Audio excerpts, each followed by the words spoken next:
Welcome back to Straight Facts by Dinar Investor. Hey guys, good morning. Hope everyone's doing well. Let's set our emotions aside for a second. And guys, I'm just as challenged in this as you are. I mean, if you heard my voice this morning, my patience is tested, my patience is tried. I just don't shove it on you guys. I keep my emotions and frustrations to myself. I don't really share a lot of personal things on here, okay? Because to me, I don't look at this whole thing as a long-term endeavor, okay? But let's set our emotions aside for a second. Let's look at what Iraq has done. What have they done this entire year? They've been setting the stage for this, guys. They're going to reach a point where they've literally have done, they're based on, well, keep in mind, with this investment, there is no Dinar for Dummies manual. We don't have a book or a guide that tells us that that every step that Iraq has to do, okay, before the rate can change. We don't have that. So you have to look at what they do and what they say, look at their actions to kind of piece things together, and then you have to mix some opinion in with that. That's just how this is, okay? So looking at factual information, and keep in mind this video is my opinion and should not be used for financial advice. When you look at what Iraq has done through this entire year, they've been setting the stage for the country and for the citizens, okay? My point in re-bringing this back to you, there's only so much stage setting that Iraq can do. Once Iraq literally has the stage set, guys, they reach a point where the next step, they have to change the rate, okay? And when you look at all the current things that Iraq has done, they're showing that's where they're at. Their actions suggest there's not much more they can do before they change the rate, okay? Look at how Parliament took all of August and half of September as a break period, okay? And look at what they've done just in the last two sessions of Parliament. Almost nothing. And they even told you in the last, I showed you guys an article where they came out and said in the last legislative term that they got very little done. They're strongly showing us and suggesting to us that there isn't much more they can do. Now, let's look at what they're doing at this exact moment. Well, first off, what I want to stress to you guys is, as you can see, Iraq's not necessarily in charge of this. There's outside entities also in charge of this, controlling Iraq. And the outside entities could be the IMF, the US, the UN, all that.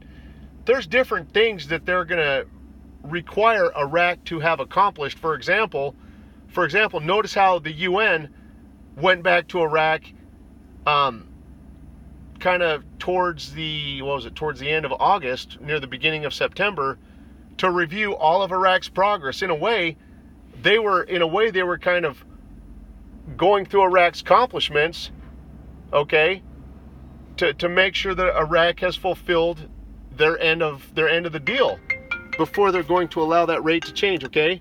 So my point is this to you. Iraq has to achieve stability before the powers that be will elect Iraq to change their rate. They've got to achieve stability, okay? As you see in their news is they're not showing us anything new that they're preparing to work on. That's good. That's what we want to see. We don't want to see a lot of new stuff coming into the picture at this time. That shows us that we're nearing that Iraq is most likely nearing the end, okay, and possibly getting ready to change the rate. But keep in mind, what you're also seeing at this exact moment is that what I was trying to tell you a moment ago is that Iraq has to have stability, or the powers that be are not going to allow Iraq to change the rate. One of those layers of stability is they need to have internal stability within their country, okay? Well, notice how right now the Kurds and Baghdad are meeting, and they're trying to resolve their differences. Guys, they've had those differences clear since the Saddam Hussein era. Those issues have been around from day one, since Kurdistan became part of Iraq, okay, for over 15 years. So they have to get all that ironed out and resolved. Iraq cannot push forward with any time of significant economic growth and progress till they have internal stability throughout their entire country. Okay, so that's good. The news articles are strongly suggesting and telling us that they're in forward progress to reach stability, and that's what I want to share with you. I've got 2 articles I'm going to share with you in this video, but guys, just set your emotions aside right now. The news looks very good. None of us can deny that. But we just need to watch what they do and what we see in the news. We need to see them reach that. We need to see this come to completion. What they're doing with Baghdad and Kurdistan, they have to resolve. All of this has to come to an end. And basically what we need to see before that they're even going to allow Iraq to change the rate is we need to see Iraq has to have a strong layer of stability. That's going to be a main thing that's going to have to be achieved by Iraq before the powers that be would even allow them to change rate. Okay? So let's keep watching the news. Let's see what happens, and let's watch this unfold. And don't forget the number one thing that I've always said since the beginning of the year: they've got to achieve that. They've got to they've got to finish the formation of their government. They got to bring that education minister in there. That's another layer. So let's see the direction of where everything goes, and let's see how it plays out. You guys have a great day, and God bless you guys. Barzani and Saleh talk about an opportunity leading to a radical solution to the dispute between Baghdad and Kurdistan. Posted by Walter, September 18, 2019. September 18, 2019, 8 hours, 31 minutes, and 22 seconds. President of the Kurdistan Regional Government Masroor Barzani received in his office in Erbil on Wednesday, President of the Republic of Iraq Barham Saleh. During the meeting, which was attended by Deputy Prime Minister of the Government of the Province of Qubad Talabani, Deputy Prime Minister for Economic Affairs and Iraqi Finance Minister Fuad Hussein, and a number of government officials to discuss relations between the Kurdistan region and the federal government. The 2 sides affirmed the existence of a favorable opportunity to pave the way for a radical solution to the outstanding disputes based on the Constitution, including the full implementation of its articles and without selectivity. It was pointed out at the meeting that the resolution of controversial issues between the Kurdistan region and the federal government is in the interest of all Iraqis, and will reflect positively on the stability of a number of Iraqi areas, especially as terrorists continue to pose a threat to the people of those areas. US reveals the latest assessments of the dialogue between Baghdad and Kurdistan, posted by Walter, September 18, 2019. Kurdistaniat.